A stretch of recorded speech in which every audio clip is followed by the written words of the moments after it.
അമ്പലത്തിന് തൊട്ടടുത്ത് വേണോ തന്റെ ഈ കോപ്രായം? ആ സ്ഥലത്ത് ആരും പള്ളി പണിയാനും നേർച്ച നടത്താനും പോണില്ല. നമ്മുടെ കുട്ടികൾക്ക് വേണ്ടി അമ്പലത്തിനടുത്തൊരു പ്ലേ ഗ്രൗണ്ട് വരുന്നതുകൊണ്ട് ഒരു ദോഷവുമില്ല. ഒരു ദൈവം അതുകൊണ്ട് കോപിക്കില്ല. അഥവാ ഇനി ഏതെങ്കിലും ദൈവം കോപിച്ചാൽ അപ്പൊ നമുക്ക് അതിന് വഴി ഉണ്ടാക്കാം. പോരെ? അതിന് നിന്റെ സമ്മതം വേണ്ടടോ. വരേ, ആലോചിച്ച് സംസാരിക്കണേ.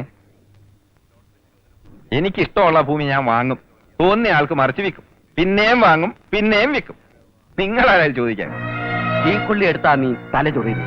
ഒന്ന് പോടോ അവിടുന്ന്. ഒരു കൂട്ടം ഏറാമൂളികളെയും കൂട്ടി ചോദിക്കാൻ വന്നിരിക്കുന്നു. എടോ മേന്നെ, തന്റെ ദുഷ്ടലാക്കാരും മനസ്സിലാക്കില്ലെന്ന വിചാരം? അമ്പലം ഹിന്ദു എന്നൊക്കെ പറഞ്ഞ് ആ പാവം കുട്ടപ്പൻ നായരെ വിരട്ടി ചുളു വിലക്ക് ആ സ്ഥലം സ്വന്തമാക്കാനായിരുന്നില്ലേ തന്റെ പ്ലാൻ? ഉണ്ടണ്ട. താനും തന്റെ ചിങ്കിടികൾ നിൽക്കുന്നത് എന്റെ വീട്ടുമുറ്റത്തായി പോയി അല്ലേ? കാണിച്ചു തരായിരുന്നു. പിന്നൊരു കാര്യം, എല്ലാ മഹാജനങ്ങളും കൂടി കേൾക്കാൻ വേണ്ടി ഞാൻ പറയാണ്. മേലാൽ ഇമ്മാതിരി അലവലാതി കേസുമായിട്ട് എന്റെ പടിക്കകത്ത് കടന്നാൽ മേനോനാണോ നമ്പീശനാണോ നായരാണോ എന്ന് ഞാൻ നോക്കിയില്ല. അറിയാലോ, ശേരം പറഞ്ഞാണ്.